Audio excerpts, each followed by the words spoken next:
حسین نے پیغام بھیجا امام حسن کو، جی میرے گھر آئے۔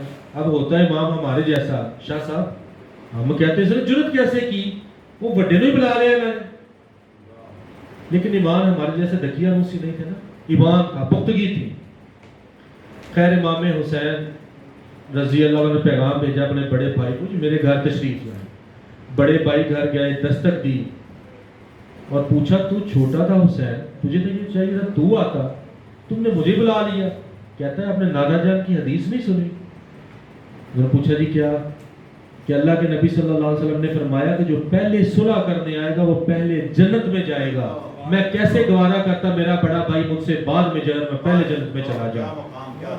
یار آج ہمیں ضرورت غمگین ہونے سے زیادہ فکر حسین کی ہونی چاہیے۔ وہ کیا فکر تھی؟ آج ہم نے صرف، میں یہ سمجھتا ہوں، اور اچھی بات کہنا بھی صدقہ، نبی صلی اللہ علیہ وسلم نے کہا اچھی بات کا کہنا بھی صدقہ ہے۔ ہمیں اپنے اندر ایک اسپرٹ پیدا کرنا، یہ بات یاد رکھیں۔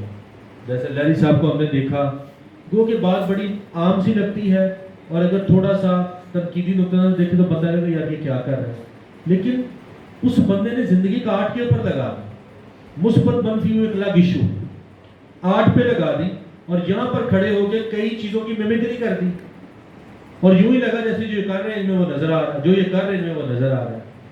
دیکھیں اپنے قوم کے احساسوں کی فکر کریں، اپنے قوم کے احساسوں کا تحفظ کریں۔ میں جب یہاں پر آیا مجھے گھر سے فون آیا کہ میری Mrs she is ایڈمٹڈ in hospital.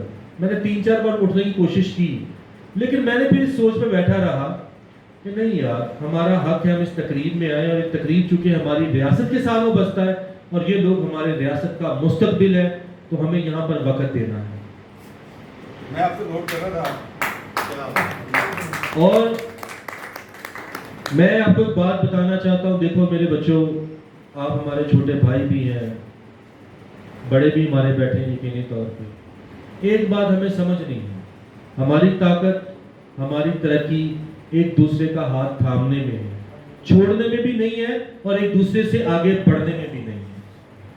یہ بات ہمیں یاد رکھنی ہے، اور جب ہم اس گیم میں لگتے ہیں نا کہ ایک دوسرے سے آگے نکل جائیں، ڈسپلن کی خلاف ورزی کریں، تو وہ لوگ بکھر جاتے ہیں، وہ رشتے تباہ ہو جاتے ہیں، وہ قومیں برباد ہو جایا کرتی ہیں۔ یہ بات ہمیں یاد رکھنی ہے۔ ڈسپلن جو ہے وہ کسی بھی تنظیم کا، کسی بھی ملک و قوم کا سرمایہ ہے۔ تو آخر میں